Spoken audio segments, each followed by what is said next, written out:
ना की, किसी क्रिश्चियन ने तो नहीं कहा कि इंडिया गेट हमारा है, गेटवे ऑफ इंडिया हमारा है, और चर्च नहीं सही फिर भी चर्च गेट हमारा है। तो फिर ये केवल किसी एक के दिमाग में क्यों आती है? हमने जो इवैक्यू एक्ट के तहत दे दिया था पाकिस्तान के गए लोगों को, क्या हमारे जो सिख और हिंदू भाई आए थे उनकी जमीनें मिली? अरे महाराजा रणजीत सिंह की राजधानी लाहौर थी और काबुल तक था राज, तो क्या उन्होंने जमीनें नहीं दान दी होगी गुरुद्वारे और मंदिरों को? वो मिली। अरे वो तो छोड़िए, ननकाना साहब और करतारपुर साहब तक नहीं मिला था। इससे दिखाई पड़ता है कि कितनी एक तरफा हम लोगों ने कोई निगोशिएट ही नहीं किया और उसे करने की बात कही थी। इसलिए मैं कह सकता हूं सर कि अब हमारी सरकार ने जो संशोधन किए हैं, अब यह मजहबी हुकूमत के फरमान से नहीं, बाबा साहब अंबेडकर के संविधान से चलने वाला है। एक प्रश्न बहुत उठाया जाता है कि केवल मुस्लिम ही वक्फ को क्यों दान दे सकता, ऐसा वक्फ बोर्ड में क्यों संशोधन किया गया? मैं ईमानदारी से कहना चाहता हूं, ऐसा नहीं कि मैं इस्लामिक मामलों का बहुत बड़ा आलिम फाजिल जानकार हूं, मगर इस्लाम में बहुत साफ मान्यता है कि जो गैर मुस्लिम है उसकी इबादत अल्लाह कबूल नहीं कर सकते, उसकी दुआ कबूल नहीं होगी तो दान कैसे कबूल होगा? साहब, हम इस्लामिक भावना का सम्मान कर रहे हैं। हमारे अल्पसंख्यक मंत्री गए थे तो वो मदीना में एक डेफिनेट लेवल तक जा सकते, उसके आगे नहीं जा सकते। अगर इबादत की इजाजत नहीं है तो साहब जायदाद की इजाजत कैसे हो सकती है? मुस्लिम भावना का सम्मान है, और अगर है तो कोई मुल्ला मौलवी मुफ्ती मुकर्रम बारी आज आके बता दे कि कबूल हो सकती है दुआ, तो हम दान भी कबूल करने के लिए तैयार हैं। और तो और छोड़िए साहब, जब आप कहते हैं कि हर चीज हलाल होनी चाहिए, तो साहब हलाल करने की प्रक्रिया नहीं, हलाल करने वाला भी मुस्लिम होना चाहिए, तब वो हलाल होता था। तो मैं पूछना चाहता हूं साहब, काटने के लिए तो हलाल होने के लिए मुस्लिम जरूरी है, और बांटने के लिए बगैर मुस्लिम के भी हलाल होगा?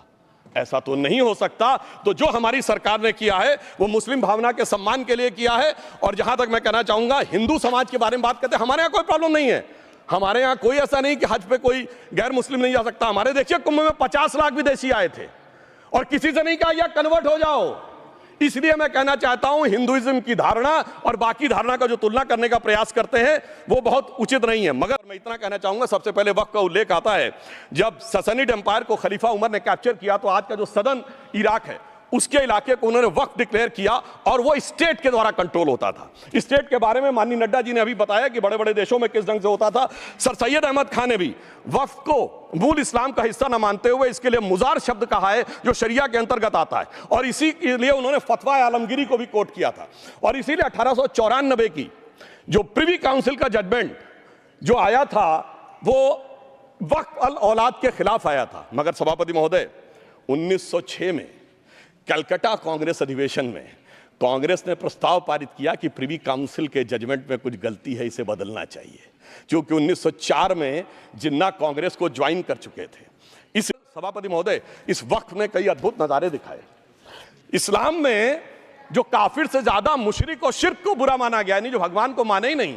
यहां देखिए वो लेफ्ट के लोग जो कहते धर्म एक अफीम है, वो आज खुदाई खिदमतगार बन के खड़े हो गए। मैं पूछना चाहता हूं सर कि जब ब्रिटिश हुकूमत आई तो उसने तो मुगलों सारी हुकूमत ले ली थी, तो उनका मालिकाना हक कैसे हुआ?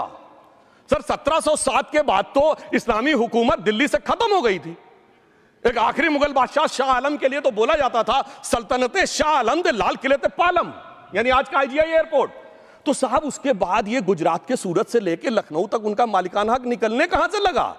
अरे भाई, जब दिल्ली को कैप्चर किया था अंग्रेजों ने तो सारी जमीन अंग्रेजों की थी। तो जब मैं अपने कांग्रेस के मित्रों से पूछना चाहता हूं, ये जब गवर्नमेंट ऑफ इंडिया एक्ट में पावर डीड ट्रांसफर की थी तो पढ़े नहीं थे क्या, या खोखले कागज पर साइन कर लिए थे, या कागज सही था आप खोखला करने की बात है?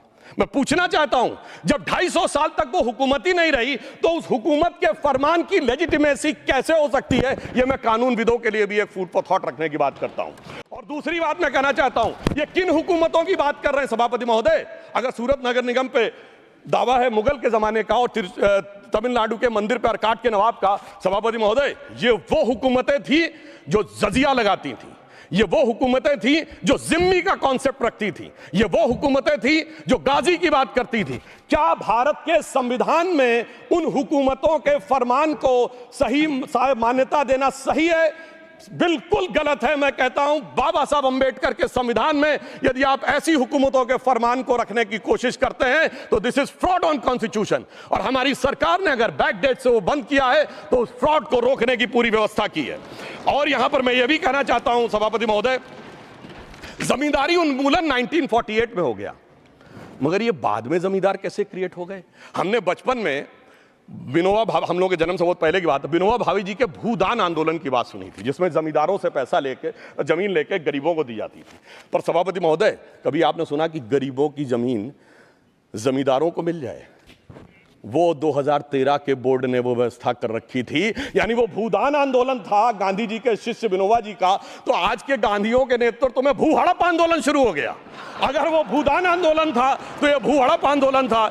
इसलिए मैं एक और बात भी कहना चाहूंगा सभापति महोदय, कि जिन हुकूमतों के फरमान की बात की जाती है, एक और फैक्ट है, इसको कोई अन्यथा ना ले, जितने मुस्लिम बादशाह अलाउद्दीन खिलजी के बाद उन्होंने बगदाद की खलीफा का खुतबा पढ़ा है, that is a foreign rule, it's on record. कैसे उसको भारत सरकार मान्यता दे सकती है? इसलिए मैं कहना चाहता हूं, जरा सा गौर से देखेंगे तो हकीकत आपके सामने आ जाएगी।